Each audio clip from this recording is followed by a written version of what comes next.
nyo na pwede masisigo ba't ganto? Ginaganapan ko lang na natural, tsaka inagapan ko na mautal nilawan. Sinugal ginapang minahal, katagalan matutunan ko rin tumagal. Tsaka alam ko naman ang inaabangan na sana tabangan yung papakawalan para di naabangan. Kasong nalabalaban naman ang alabang, kinalakihan na galingan ang galingan. Kaya nakasanayan ko makabuo na madiin. Di ko na malayo na malayo na malayo na malayo. Narating patay ako na pailing. Mga naniwala di ko pwede biguin, di ko pwede pakitaan na bitin. Mga tingin na kalang busugin ko pa din kahit kabisado na kalitiin. Alam ko na maimata na nagbabantay kung paano ako sasablay. Matyagang naghahantay kung kailan ako tatamlay at lalaylay. Yung mga laway na makita ako na mahina. Umay na manirang alay na manghila. Kasi nga walang pinakitang hindi pa matay.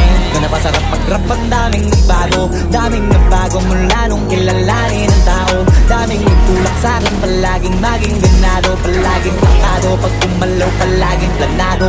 Daming pasabog kailangan pag malawak ang sakop. Ikaw din ang talo sa laban pagkabalot ng takot. Kung saan ka aabot takutin lahat ng mahahakot. Yung dami ng pagod ay may sukli pag di ka madamot. At kung di ko tsinaga baka nauwi na sa wala. Ganito pala to kalala, kita mo naman ang napala. Paano ko hindi ko ginawa, yung iba di makahalata. Malaki na anak kataya, marami na pwede mawala. Kaya di na pwede pabaya, hindi pwede puro mamaya. Baka sa huli mapahiya, totoo na parang himalalit sumula sa iba pa tiningala. Matagal ko din na kinapakatagawa, di man na pa yung kalidad. Di mo na kasi pinabaan na marami pa nagdududa. Puro kilos ang inuuna, ngayon kita mo nabumunga. Tumutubo na, makarami ko nakukuha. Pero di pa rin nalulula.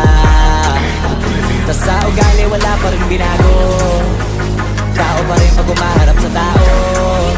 Pero pag usapang rap pa, iba ko literal na may bago kong naabangan sa tuwing may ilalabas na bago. Yan ang ginawang pambawi, so nakikinig palagi. Para mas lalo sila ganahan, di yung mga bago ko hanapin. Yung iba naman na bababawan, pero di na para atupagin.